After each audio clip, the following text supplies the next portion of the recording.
अच्छा, एक बात और है, जो बागेश्वर धाम सरकार पंडित धीरेन्द्र शास्त्री हैं, हिंदू राष्ट्र बनाने की जो बात है हर मंच से करते हैं, किसी भी मंच पे जाए सबसे पहले हिंदू राष्ट्र बनाने की मांग करते हैं।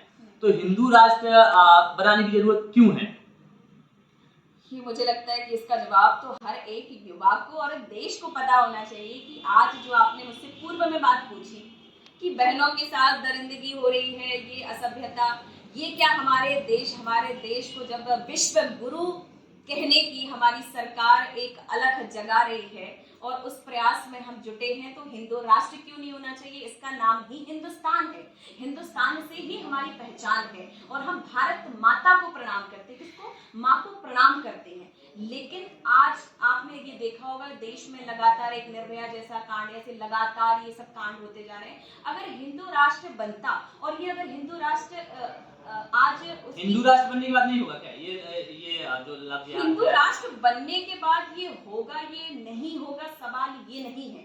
लेकिन हम किसी चीज के लिए अगर पॉजिटिव या सकारात्मक प्रयास करते हैं तो हमारी कोशिश ये रहती है कि हो सकता है धीरे धीरे कम हो। क्योंकि आज अगर मैं नशा मुक्ति छुड़वाने का प्रयास कर रही हूँ तो मुझे नहीं पता कि ये कितना सफल होगा, किस तरीके से सफल होगा, लेकिन मुझे ये पता है कि मेरे भाई एक बार में मेरी बात नहीं सुनेंगे, लेकिन 100 बार अगर मैं कहूंगी तो वो मानेंगे ही मानेंगे। और हिंदू राष्ट्र की भी परिभाषा वही है कि सबको समान लेके चलना है। वो किसी अलग दिशा में ले जाने की बात नहीं कर रहे हैं, शिक्षा पद्धति को बदलने की बात कर रहे हैं कि जो हम सारे महापुरुषों के बारे में पढ़ते हैं, ज्ञान लेते हैं, तो हमें गीता और रामायण का ज्ञान क्यों नहीं होना चाहिए, जो कि हमारी हिंदू संस्कृति और हमारी सभ्यता की पहचान है। अगर हमें गीता और रामायण और या अन्य ग्रंथों का, वेदों का ज्ञान होता तो शायद हमारा जो युवा बुरी संगति, जो सिगरेट पी के या दारू पी के ठेके पे बैठ के जो अपने आप को बर्बाद कर रहा है, वो नहीं करता। मैं ये मानती हूँ क्योंकि हम लोग भी सामाजिक और संस्कृति की धारा से जुड़े हुए, तो हमारा मन उस तरफ जाता ही नहीं है कि भाई मैं पार्टी करने जाऊं, मैं जो है ये करूं वो कर। तो ये मुझे लगता है कि एक अच्छा संदेश जाता है। आप देखें, मैं अन्य जो है समुदाय को प्रणाम करती हूँ कि एक उनकी सभ्यता और संस्कृति बनी है, तो क्या ये हमारे हिंदू सनातन में ये मंदिरों की संस्कृति नहीं होनी चाहिए कि हर युवा को 5 से 10 मिनट, आज युवा पढ़ाई लिखाई करके देश का नाम रोशन करने का प्रयास कर रहा है, लेकिन जब छोटा बच्चा जन्म लेते ही पैदा होता है तो वो माता पिता के संरक्षण में होता है, उनसे संस्कार सीखता है। 5 साल के 4 साल के बाद उसका एडमिशन स्कूल में करा दिया जाता है। जब एडमिशन स्कूल में होता है तो एक गुरु के सानिध्य में रहकर और माता पिता दोनों के सानिध्य में रहकर वो संस्कार और अनुशासन को सीखता है। जब वो सामाजिक धारा में ग्रेजुएशन या एक जॉब के दायरे में या सामाजिक परिवेश में आता है, तो आपको ऐसा नहीं लगता या हम सबको ऐसा नहीं लगता कि हमें जो है वहां पे जो एक बुद्धिजीवी है, हमारे जो गुरुजनों का वर्ग है, जो संत जनों का वर्ग है, मंदिर में भी ऐसी व्यवस्था होनी चाहिए कि हमें 5 से 10 मिनट या आधे घंटे का आध्यात्मिक ज्ञान मिले। और अगर वो आध्यात्मिक ज्ञान हमें मिलेगा तो जो हमारी युवा पीढ़ी नकारात्मक गुणों को लेकर, आपने देखा होगा कि कितने लोग सुसाइड कर लेते हैं बिना ही मतलब जीवन भर पढ़ाई करते, लेकिन उनको मोटिवेट करने के लिए कोई नहीं है। और मोटिवेट करने के लिए आपने देखे कितने मोटिवेटर स्पीकर बने हुए हैं, उसकी एक मोटी फीस लेते हैं। और हमारे गुरु तो हमें ये सब फ्री में सिखा सकते हैं और बागेश्वर धाम ये ज्ञान फ्री में दे रहे हैं, उनकी कोई दिव्य दरबार की फीस नहीं होती, तो वो क्या बुरा कर रहे हैं। और इसलिए हमें हिंदू राष्ट्र की जरूरत है कि हिंदू राष्ट्र की परिभाषा में ये गठित हो कि हर मंदिर पे जो हमारे जितने भी पंडित, हमारे धर्मार्थी गुरु हैं, वो एक ऐसा संकीर्तन की एक स्थापित दिनचर्या बनाए जिसमें हमारे सारे युवा सुबह स्नान ध्यान करके और 10 मिनट के लिए वहां प्रार्थना करके देखें और बाकी उस प्रांगण में बैठे। आपने भी अनुभव किया होगा कि कभी भी हम मंदिर जाते हैं, ओरछा रामराजा सरकार को प्रणाम करने जाए, तो एक अलग ही भाव होते हैं। मतलब मैं उसको बातों में नहीं कह सकती। आप भी ये जानते हैं कि कितना सुकून मिलता है, कितना अच्छा अनुभव हमें मिलता है कि हम मंदिर जाते हैं। तो इसमें फिर क्या बुरा है? अगर उस चीज को सीख करके अगर हम सारी बुराई और सारी दरिंदगी, जो भी एक राक्षस लोगों का दिमाग होता है, वो खत्म होगा और उस प्रयास में लगे तो उसमें क्या बुराई है? तो इसलिए नेगेटिव से मतलब पॉजिटिव। बिल्कुल। अगर हिंदू राष्ट्र बन गया तो फिर बाकी मुस्लिम समुदाय या ईसाई समुदाय, इनका क्या होगा? ये देखिए, हिंदू राष्ट्र, ये जो सबकी जो सोच बन रही ना, ये गलत तरीके से सोच जा रही है। हिंदू राष्ट्र का मतलब है हिंदू, ये भारत देश में या जो भी हमारे हिंदुस्तानी यहाँ पे जो मुस्लिम रह रहे हो, जो ईसाई हो या जो भी हमारे अन्य समुदाय हैं, मैं हिंदुस्तानी है और उस हर एक व्यक्ति को, हर समुदाय को पूर्ण रूप से हक है हिंदू राष्ट्र में रहने का, क्योंकि वो हिंदू राष्ट्र की परिकल्पना ये नहीं है कि आप मुस्लिम हैं, आप ईसाई हैं तो आप देश में नहीं रह सकते। ये गलत भ्रांतियां हैं। ये सबके लिए, हिंदू राष्ट्र सबके लिए, सबके जो धर्म है वो अपने तरीके से चले जैसे उनको चलना है। अब मुझे नहीं लगता है कि ये कितनी अच्छी बात है, पर मैं क्षमा चाहूंगी अगर किसी को बुरी लगे। हम हिंदू हैं, रोशनी यादव हिंदू है, आप हिंदू हैं। हम हिंदू होने के बाद भी हम मंदिर में भी जाते हैं, हम चादर चढ़ाने भी जाते हैं। आप गए कभी किन्हीं दरगाह पे? मैं तो गई हूँ, मैं 1 या 2 बार गई हूँ और मैं मंदिर में भी गई हूँ। मैं चर्च में, मैं क्रिश्चियन स्कूल से पढ़ी हूँ, अल्फोंसा हाई स्कूल से, तो मैं क्रिश्चियन वाले, ईसाई वाले चर्च में भी गई हूँ। यही सेम सभ्यता हमारे हिंदू राष्ट्र और हमारी हिंदू संस्कृति हमें कहीं जाने से रोकती नहीं है और ना हमें तोड़ती है। हमें क्या संदेश देती है हमारी हिंदू संस्कृति कि हम चाहे चर्च में जाके प्रणाम करें, हमारे लिए वो भी भगवान है, चाहे हम दरगाह को जाके चादर चढ़ा के प्रणाम करें, हमारे लिए वो भी भगवान है, हमारे मंदिर में राम और कृष्ण और हनुमान विराजमान है, वो भी हमारे भगवान है। तो हिंदू संस्कृति से अच्छा और हमसे बड़ा दिल तो किसी के पास हो ही नहीं सकता। और वही आप अन्य समुदाय में देखें, ईसाई, आपने बोला मुस्लिम समुदाय, क्या वो किसी दरगाह पे चादर चढ़ाने के अलावा हमारे मंदिर में प्रणाम करने आते हैं? नहीं जाते। आप बताएं ना। नहीं आते। तो हम गलत हैं कि कोई अन्य गलत है? नहीं, गलत, ये बात भी सही है कि दूसरा नहीं, मैं नहीं कह रही, देखो वो उनकी आस्था है, पर हम सबकी आस्था क्या है? कहीं ना कहीं अपन बिखरे हम हुए सब हैं। जाते हैं कि नहीं जाते? नहीं, इससे जाते हैं। देखिए, इससे बिखरने का संदेश नहीं जाता, इससे संदेश जाता है जोड़ने का, कि हम वो लोग हैं हिंदुस्तान में रहते हुए, हम हिंदुस्तानी सभ्यता को इतना प्रचारित कर रहे हैं कि हमारे देश का दिल इतना बड़ा है कि इसमें चाहे मुस्लिम आए, चाहे ईसाई आए, चाहे सिख आए, हमारे लिए सब भाई बंधु, सब बराबर हैं, एक है। और कि हिंदू राष्ट्र की परिकल्पना जो है वो भी यही संदेश देना चाह रही है कि आप सब एक हैं, आप इसमें बिल्कुल सुरक्षित हैं, आप यहीं रहें और एक होकर रहें। जो आपकी पद्धति है, आपकी परंपरा की, आप उसको स्वीकार करें। लेकिन मैंने सिर्फ एक छोटा सा उदाहरण दिया है, छोटा सा उदाहरण आपका सही है, उदाहरण में कोई कमी नहीं है, उदाहरण अच्छा दिया आपने कि नहीं जाते हैं अगर में इधर तो से। हम तो बस एक होने का प्रयास करें कि वो भी हमारे मंदिर को प्रणाम करें। हम हमारा जब हमें लगे कि हमारी आस्था चादर चढ़ाने में है तो हम जाते हैं, हम प्रणाम करते हैं। मेरे बहुत सारे दोस्त मित्र हैं, तो हम तो उनके साथ बैठ के वो सिमैया भी सब, मतलब ऐसा ईद भी मनाते हैं, दिवाली भी मनाते हैं। बिल्कुल बिल्कुल मनाते हैं, और उनको भी मनाना चाहिए अगर वो हिंदुस्तान में है, क्योंकि बहुत मेरे ऐसे मुस्लिम भाई बहन हैं जो मनाते हैं, और सबको मनाना चाहिए, भाईचारे के साथ रहना चाहिए, तो हमारी हिंदू राष्ट्र की परिकल्पना पूर्ण हो जाएगी। अच्छा, अब यहाँ से आप थोड़ा हम आपको चेंज करना चाहेंगे। ये तो हिंदू राष्ट्र की बात हो गई, अब बात चलते हैं अपन राजनीति में, जहाँ पर आपका फील्ड है, जहाँ आप कार्य कर रही हैं, समाज में जा रही हैं, लोगों को बता रही हैं, जगा रही हैं। नशा मुक्ति भी अभियान आपने चलाया है, समाज के लिए बहुत सारे ऐसे काम किए हैं जो आपने लगातार कर रही हैं। अब बात करते हैं आपके राजनीति करियर के बारे में। राजनीति में आप गई हैं, तो अब आगे का आपका विचार क्या होगा? लोगों के बीच जाके आप क्या बात लेके जा रही हैं, क्या संदेश लेके जा रही हैं? कि राजनीति तो क्या है कि मैंने बताया कि राजनीति तो हमेशा चलती है। अब चूंकि राजनीतिक पृष्ठभूमि में है, तो इससे पहले मैं चूंकि पृथ्वीपुर निवास करती हूँ, यहाँ की बेटी हूँ, उस नाते मैं पृथ्वीपुर से ही पहले तैयारी कर रही थी पूर्व में। पर अभी जब ये जिला पंचायत सदस्य और इन सब के चुनाव हुए, तो निवाड़ी विधानसभा के वार्ड क्रमांक 6 से लोगों ने मुझे प्रोत्साहित किया, और चूंकि महिला सीट आरक्षित हुई तो वहां से पर्चा भरा, और मेरे अनुमान से उस पूरे संपूर्ण क्षेत्र ने मुझे इतना प्रेम और सम्मान दिया कि मुझे जिला पंचायत बनाया और 8000 से मेरी जीत करवाई, जो शायद मैं नहीं सोच सकती। क्योंकि आप जानते हो कि निवाड़ी जिला 1.5 विधानसभा का जिला है, बहुत ही छोटा समुदाय है, और उसमें से कई प्रत्याशी होने के बाद पूरा जो है वोट और पूरा सम्मान मुझे उन्होंने दिया। अब जब इतनी मजबूती उन्होंने मेरे साथ जुड़ करके मुझे प्रेम सम्मान देकर पैदा कर दी, तो अब संपूर्ण क्षेत्र की चूंकि मैं बात उनकी नहीं डाल सकती, उनका सबका कहना ये रहा कि दीदी हम पूरा परिवार मजबूती के साथ आपके साथ हैं, आपको आगामी जो भी चुनाव है वो आपको लड़ना है, आप ये मन बना लें और तय कर लें। तो उन सबको प्रणाम करते हुए मैंने ये सुनिश्चित किया कि मैं चुनाव मैदान में आकर चुनाव लड़ूंगी। अगर मेरा चुनाव के बारे में आपसे बात हुई है, चुनाव किस पार्टी से आप उम्मीद लगा रही हैं कि जाना? वैसे तो बीजेपी का आपका बैकग्राउंड है, बीजेपी से आप जुड़ी हुई हैं, बीजेपी से जिला उपाध्यक्ष भी हैं आप हैं, तो बीजेपी में वर्तमान विधायक अनिल जैन है, अब कहाँ वहाँ पे संभावना दिख रही है आपको कि टिकट आपको भी मिल सकता है? देखिए, संभावनाएं तो क्या है कि कभी किसी को नजर ना भी आए तो संभावनाओं में भी पूरा जीवन इंसान का निकल जाता है, क्योंकि तलाश हमेशा जारी होनी चाहिए, उसमें हमें रुकना नहीं चाहिए।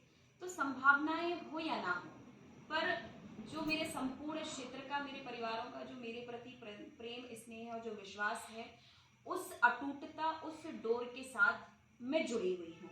और उस डोर ने मुझे इतना मजबूत बना दिया है कि उसमें गांठें नहीं आ सकती हैं, और उसके साथ मुझे चुनाव लड़ना ही है। और पार्टी की जहां तक बात है, तो जिस पार्टी में आज तक मैं समर्पित होकर काम करते आई हूँ, यहाँ पृथ्वीपुर में उपचुनाव हुआ था। उपचुनाव के दौरान मेरे शीर्ष नेतृत्व ने, मेरे मुख्यमंत्री जी ने मुझे संपूर्ण भरोसा दिलाया था। भरोसा ही नहीं, अगर मुझे लगता है कि मेरी बात उन तक पहुंचे, तो उन्होंने मुझसे वादा किया था कि बेटी मैं आपका पूरा ख्याल रखूंगा, क्योंकि वो इस पूरे, मुझे लगता है कि मध्य प्रदेश में हर बेटी को अपनी भांजी मानते हैं, तो मुझे भी अपनी भांजी स्वीकार के, और मुझे लगता है कि मुझ पर इस बार ध्यान देंगे, क्योंकि उन्होंने मुझसे वादा किया है। और मुझे लगता है कि वो वादा, ये भांजी रोशनी यादव उनको याद दिलाती है, ये बेटी, कि उस वादे को वो याद भी करे मेरी पार्टी, कि मुझसे जो वादा किया है उस वादे को इस बार मुझे टिकट देके उस वादे को निभाएं। क्योंकि अगर मैं उस बात में सक्षम नहीं होती, मैं जिला पंचायत लड़ी हूँ, 8,000 के मार्जिन से मुझे लोगों ने जिताया है, और आज पूरे निवाड़ी विधानसभा में आपने भी सर्वे किया होगा कि सबका मन इस बिटिया को लेकर के है कि मुझे इस बार इस बेटी को चुनाव मैदान में उतारना है, और वो सब प्रयास करेंगे मेरे। तो बीजेपी में कहीं ना कहीं फूट नजर आ रही है, मतलब इस बार निवाड़ी विधानसभा बीजेपी में फूट है। बीजेपी में 3 से 4 प्रत्याशी हैं जो टिकट की दावेदारी ठोक रहे हैं, टिकट के लिए तैयार खड़े हुए हैं। तो कहीं ना कहीं ये मान लें कि अनिल जैन जो वर्तमान विधायक, इनका टिकट कट सकता है। मैं इस पे कमेंट करने वाली तो कोई नहीं होती, वो पार्टी का जो भी निर्णय हो, पर मेरा बस निर्णय और मेरा तो पार्टी से बस निवेदन है कि जो वादा किया है उस वादे को निभाना चाहिए, क्योंकि मैं मेरी बात को पूरी ईमानदारी और सच्चाई के साथ जीने वालों में से हूँ, मैं कोई भ्रांति फैलाने वालों में से नहीं हूँ। और वो लोग इस बात को आप स्वीकार करती हैं कि निवाड़ी बीजेपी में फूट है, आपसी फूट है? अब मुझे बहुत अंदरूनी ये सब चीजें नहीं पता है, पर मुझे नहीं लगता कि किसी तरह की कोई फूट है। मैं भी अनिल जैन साहब से, उनसे जो भी हमारे विधायक हैं, उनसे भी मेरी बातचीत होती है, और सबको मैं प्रणाम करती हूँ। जो भी कार्यक्रम होता है, जब भी फ्री होते हैं, कार्यक्रम में उपयोगिता भी होती है। अभी आपके बागेश्वर वाले कार्यक्रम में विधायक जी आपके साथ दिखे नहीं, क्या समझे से? फूट में ही समझे? ये तो खैर उनकी सोच और समझ है। मुझे लगता है कि अगर ये हिंदू संस्कृति का पंचम फहराने और हमारे हिंदू सनातन के बब्बर शेर निवाड़ी जिले में आए हैं, तो अब वो शब्द मैं नहीं कहना चाहती, पर उनकी अज्ञानता है कि उन्होंने उनका स्वागत नहीं किया। उनको करना चाहिए, क्योंकि जब पूरे निवाड़ी विधानसभा, पूरे निवाड़ी जिले के जनता ने, पूरे परिवार ने उत्साह और हर्ष के साथ, पूरी प्रसन्नता के साथ उनका स्वागत किया है, जिन्होंने उनको विधाता बनाया है, तो फिर उनको भी स्वागत करना चाहिए। अभी आपका एक इंटरव्यू देखा था हमने, इससे पहले आपने एक प्रेस कॉन्फ्रेंस बुलाई थी, और तब आपने कहा था अगर बीजेपी टिकट नहीं देती है तो हम निर्दलीय चुनाव भी लड़ सकते हैं। कहीं ना कहीं ये आपका लग रहा है कि टिकट ना होगा तो निर्दलीय भी आप चुनाव में जाएंगी? इस बार चुनाव में जाने का मैं आपकी इस बात को सुधारूंगी कि मैंने उसमें बिल्कुल ये शब्द नहीं कहे कि बीजेपी मुझे टिकट नहीं देगी तो मैं निर्दलीय चुनाव लड़ूंगी। मैंने उसमें सिर्फ ये भाव रखे हैं कि चुनाव इस बार मैं लड़ूंगी, चूंकि मेरे पूरे क्षेत्र, मेरे निवाड़ी विधानसभा की जनता के भाव ऐसे हैं कि दीदी आपको इस बार, रोशनी बिटिया, आपको चुनाव लड़ाना है, और आपको बिल्कुल अपना मन परिपक्व होके और बिल्कुल मतलब तैयार रहना चाहिए कि चुनाव आपको लड़ना है। तो मैं चुनाव लड़ूंगी। तो मतलब ये समझ लेगा टिकट नहीं हुआ तो निर्दलीय भी आप जाएंगी? मुझे लगता है कि अगर हमारी जनता आशीर्वाद देगी तो मैं उस पर विचार करके बिल्कुल मैदान में उतरूंगी। तो अभी आप रोशनी जी को सुन रहे थे, इन्होंने जो बात कही है हाईलाइट करना चाहेंगे। बीजेपी से अगर टिकट नहीं मिलता है तो विचार कर सकती है निर्दलीय चुनाव लड़ने का। अब बात करेंगे इनसे विकास। मध्य प्रदेश में बीजेपी सरकार है और विकास के नाम पर कई काम किए गए हैं। निवाड़ी में भी एक काम किए गए हैं, और मध्य प्रदेश की पूरी विधानसभा, मध्य प्रदेश में जो भी विधानसभा आती है सभी जगह काम किए गए हैं। लेकिन रोजगार और बेरोजगारी दो पहलू हैं। रोजगार मध्य प्रदेश में है नहीं, तो बेरोजगारी बढ़ रही है। बेरोजगारी बढ़ रही है तो रोजगार के लिए क्या दरवाजे हैं, क्या साधन जुटाए जा रहे हैं मध्य प्रदेश में, इसमें आप क्या कहेंगी? बेरोजगारी बहुत बड़ी समस्या है यहाँ पे। बेरोजगारी बाकी चूंकि 2 साल हम लोगों ने बहुत लंबा दर्दनाक समय कोविड का भी देखा है, और उस समय पे तो सरकार क्या मतलब जनता हर एक परिवार की आर्थिक स्थिति पे अटैक हुआ है। तो उस समय तो बहुत ही स्थिति सबकी खराब हुई है। अब लगातार सरकार भी कोशिश कर रही है छोटे छोटे उद्योग देके, जैसे आपने देखा होगा कि समूह से काफी महिलाओं को जोड़ा है। अभी एक लाडली कन्या योजना लेकर के सरकार आई है, जिससे लाडली बहना योजना। हाँ, लाडली बहना योजना, जिससे बहनों का संबल बने। चुनावी योजना, कांग्रेस ने चुनावी योजना बताया इसे। अब वो चुनाव ही क्या, वो तो लगातार आपने आपके मुख्यमंत्री ने कहा 1,000 देंगे, साल का 12,000 देंगे। वहीं कांग्रेस के जो पूर्व मुख्यमंत्री हैं कमलनाथ जी, उन्होंने कहा है अगर सरकार बनती है तो हम 18,000 देंगे।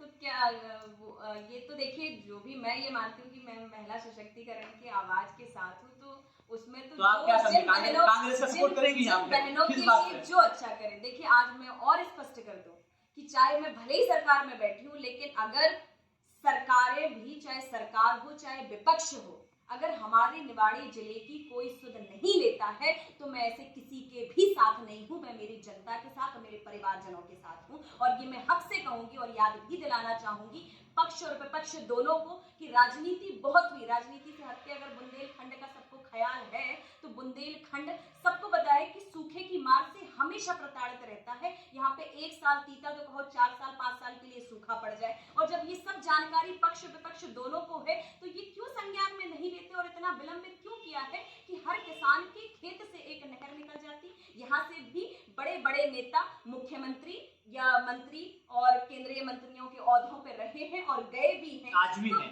हाँ, आज भी है और सब है। मतलब मेरा सबसे प्रणाम करके मेरा निवेदन है, मतलब मैं किसी को ये नहीं कह रही हूँ कि कितना अच्छा और कितना क्या है, लेकिन उनने क्यों इस बात की सुध नहीं ली, और सुध लेनी चाहिए कि हर अगर इस बुंदेलखंड देखिए रोजगार का सबसे उत्तम उपाय ये होता है कि किसी को 1,000-2,000 रुपए देने से उसका घर नहीं चलता। अगर बाकी उसका परिपक्व समाधान निकालना है तो किसान जब बीज लेने जाता है तो वो कोशिश ये करता है, कोई भी किसी भी प्रकार की सामग्री लेने जाए तो सबसे अच्छा बीज लेकर आता है ताकि वो खाद में बीज लगाए और उसकी उत्पत्ति अच्छी हो। तो अगर हमारे यहाँ पे रुकेंगे, किसान आत्महत्या कर रहा है, आपने भी देखा होगा। किसान खाद जो था 600 का था 1,200 का होगा। आज रसोई सिलेंडर के बारे में रसोई सिलेंडर के बारे में रसोई सिलेंडर अभी 50 रुपया महंगा हो गया है, कॉमर्शियल सिलेंडर 350 रुपया महंगा हो गया है, पेट्रोल डीजल के दाम बढ़ गए हैं। बेरोजगारी पे तो आपने कुछ कहा भी नहीं है, लेकिन बाद में बेरोजगारी, लेकिन महंगाई में बीजेपी सरकार फेल हो गई है। मैं बेरोजगारी और रोजगार के समाधान पे ही बात कर रही हूँ, क्योंकि बुंदेलखंड कृषि प्रधान देश है और इसका एक हम सबकी जिम्मेदारी बनती है। पत्रकार होने के नाते आपकी भी जिम्मेदारी बनती है और राजनीतिक रूप से या सामाजिक धारा से मेरी जिम्मेदारी बनती है, और हर व्यक्ति की और नेता की जो इस जगह पे अपना जीवन, जिन्होंने जन्म लिया है और वो उस धरा पे है, वहां तक अगर जनता ने पहुंचाए तो सबकी ये जिम्मेदारी बनती है कि सब एक होके, मेरा ये संकल्प है कि हर किसान के खेत के बगल से नहर निकले, और अगर वो नहर निकल जाती है और यहाँ का किसान सक्षम हो जाता है, 12 महीने उसके खेत में फसल लहलहाती रहेगी, तो ये किसान की 12 पीढ़ियां सुधर जाएंगी, अपने बच्चों को ढंग से पढ़ा लिखा पाएंगे, और जो है अगर खेती किसानी से हमारी जो आमदनी होगी वो भाई अपना खुद का रोजगार लगा के अपनी आमदनी बढ़ा पाएंगे। और आप ये जानते हैं कि जब किसान का खेत भरा हुआ हो और उसका पेट भरा हुआ हो तो जो व्यापार हमारे पूरे निवाड़ी जिले में और हिंदुस्तान में चलता है तो वो किसान ही सबसे ज्यादा उस किराने की दुकान पे खरीदारी करने जाता है, तो हमारी आर्थिक इकोनॉमी भी बढ़ेगी। तो सबसे पहला ध्यान मैं पक्ष विपक्ष दोनों का आकर्षित करना चाहूंगी कि आप किसान पर ध्यान दें।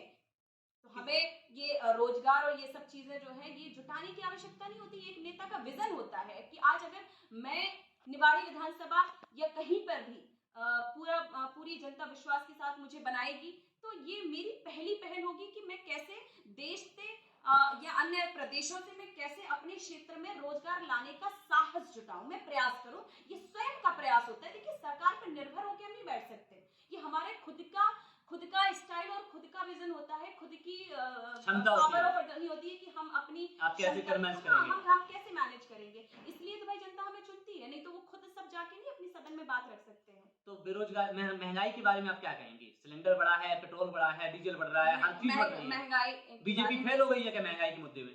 नहीं, महंगाई के बारे में तो मैं जरूर ये कहना चाहूंगी कि हमें उस पर बाकी सरकार को सबको मिलकर के विचार तो करना तो ही महंगाई पे विचार महंगाई करना पे सरकार चाहिए, फेल हुई है कि क्योंकि नहीं हुई है? हाँ या ना? किसान हाँ या ना? नहीं, मैं रोशनी, हाँ और हाँ। ना में जवाब नहीं दे सकती, क्योंकि कई ऐसी चीजें हैं, आप भी देख रहे हैं कि अब पूर्व में अगर हम 100 साल पहले की बात करें तो उस समय अठन्नी चलती थी, अब तो अठन्नी चलती नहीं है। तो चीजें बढ़ेंगी भी, चीजें बढ़ेंगी तो आमदनी भी लोगों को अपनी बढ़ानी पड़ेगी, और इकोनॉमिक ढांचा का तो विस्तार ही होगा, वो कम तो नहीं हो सकता। अगर हम मांगे कि महंगाई ना बढ़े, महंगाई तो निरंतर बढ़ती रहेगी, कम नहीं होगी, क्योंकि आज जो एंड्रॉइड मोबाइल कभी अच्छा, हुआ भी नहीं करता था, और आज रोशनी जी, एक जी सेकंड। आपने बोला है महंगाई कम नहीं हो सकती। आपको इससे पहले पता होगा, आपने देखा होगा, आपकी जो मंत्री थी स्मृति ईरानी जी, जी सिलेंडर थोड़ा सा महंगा हुआ था, 400 कुछ रुपए का हुआ था, तब स्मृति ईरानी जी सिर पर सिलेंडर रखकर विधानसभा पहुंची थी और नारेबाजी की थी। आज सिलेंडर 1200 पहुंच गया है। तो कहीं ना कहीं लग नहीं रहा है आपको? आप बीजेपी मौन क्यों है? इस पर सरकार जवाब क्यों नहीं दे रही है? नहीं, सरकार को बिल्कुल जवाब कांग्रेस को देना घेरने का चाहिए, पूरा पूरा किया उसका उन्होंने। उसका एक बेहतर उपाय निकालना चाहिए, निकालना बेहतर उपाय चाहिए। निकालना चाहिए। नहीं, मैं इसकी देखिए बिल्कुल साथ हूँ, क्योंकि अगर कोई भी इकोनॉमिक स्थितियां या बिगड़ती हैं तो हमें उसमें सर्व समाज को एकत्रित करके, बुद्धिजीवियों को एकत्रित करके और सारे लोगों के साथ बैठकर उसमें विचार करना चाहिए और उसका समाधान निकालना चाहिए। क्योंकि समाधान निकालने से, क्योंकि ये पर्टिकुलर सरकार या किसी की बात नहीं है, ये हमारे देश को सुरक्षित रखने की बात है कि इसमें सबको जीवन यापन करना है। ये किसी पर्टिकुलर ये राजनीति के मुद्दे नहीं है, क्योंकि हर व्यक्ति को अपना जीवन जीना है। और अगर हम सबकी बुनियादी जरूरत होती है, रोटी कपड़ा और मकान। जरूरत, बिल्कुल रोटी कपड़ा मकान, अगर उसकी हम व्यवस्था नहीं बना सकते तो सरकारें भी नहीं चल सकती। नहीं चल सकती। अच्छा रोशनी जी, बहुत बात हो गई अपने सरकार के बारे में, इसके बारे में। अब आपसे एक लास्ट सवाल करना चाहेंगे। अगर जनता आपको चुनती है तो आप जनता के लिए ऐसा क्या करेंगे कि सबसे हटके होगा? मुझे लगता है सबसे पहला मेरा फोकस है महिला सशक्तिकरण को आगे ले जाना, और युवाओं की तो दीदी ताकत बनी हुई है, तो उनके लिए मेरा प्रयास युवाओं के लिए तो आप एक कि प्रेरणादायक हो गई हैं, मैं प्रेरणा हो गई हैं। उनके लिए कुछ ऐसी इंडस्ट्री लाने का यहाँ प्रयास करूंगी जिससे हमारे 1000 युवाओं को रोजगार मिल पाए। और जो हमारी सरकारें महिला आरक्षण और ये जो सब नेतृत्व की बात करती हैं, तो इसी निवाड़ी जिले में और टीकमगढ़ जिला लगा हुआ है, एक भी महिला को टिकट भी नहीं दिया गया है। और जब महिला अगर प्रतिनिधित्व एजेंट जिला पंचायत सदस्य के रूप में भी, जो बहनें जनपद के रूप में, सरपंच के रूप में, क्योंकि आप जानते हो कि एक माँ अपने बच्चे को पालने की भी जिम्मेदारी निभाती है, अगर वो नौकरी में है तो उस जिम्मेदारी को भी निभाती है, और किसी भी रूप में, मतलब 2 परिवारों में है तो 2 परिवारों को भी चलाने का प्रयास करती है। लेकिन अगर किसी का साथ नहीं मिलता तो वो अकेले खड़े रहने का भी साहस जुटाती है। और ऐसी बहनें अगर प्रतिनिधित्व जो करने वाली हैं, अगर वो वाकई एक पूरे अपने भाई, पति, पूरे परिवार के सहयोग के साथ, अगर उनको पूरे समाज, सोसाइटी का सहयोग मिलेगा, तो वो एक अच्छा वातावरण देने का काम करेंगी। और देश आज जितनी ऊंचाई तक है, अगर वाकई 50% महिलाएं अगर अपनी भागीदारी पूर्ण रूप से राजनीति में देने का साहस जुटा पाई मेरी बहनें, तो आप देखना इस 10 साल बाद इस देश की क्या परिकल्पना होगी। और मेरा यही संकल्प सबसे मजबूत है कि मैं बिल्कुल जो है बहनों को जागरूक करने का अच्छा, काम एक बात पूछेंगे आपसे। अगर आप विधायक बनती हैं निवाड़ी से, जनता आपको चुनती है, तो एक आपसे वादा चाहते हैं कि निवाड़ी में मेडिकल कॉलेज आप खुलवाएंगे, सरकार से कह के। मैं पूरा प्रयास करूंगी इसमें। ये पूरा क्योंकि निवाड़ी में मैं पूरा मेडिकल कॉलेज नहीं है। नहीं, मैं चूंकि स्टैंड पे तो हम लिख के नहीं दे सकते, नहीं नहीं, हर आप वादा तो कर सकते हर हैं चीज कि अगर ऐसा होता है तो हम ऐसा करेंगे।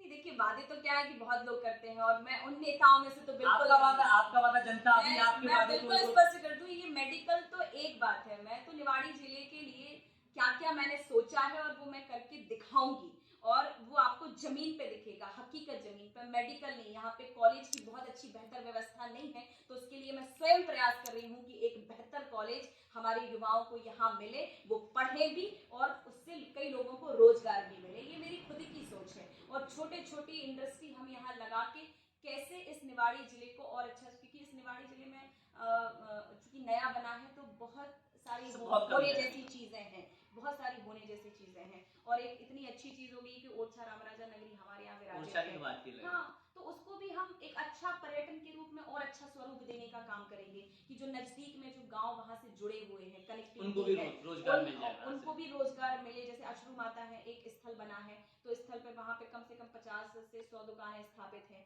ऐसे हमारे ओरछा के नजदीक में जो भी आसपास के मंदिर हैं, जैसे कि एक मड़ोर में सिद्ध बाबा का मंदिर है, ठीक है, मुड़ारा है कि मड़ोर, ठीक है, तो मड़ोर में सिद्ध बाबा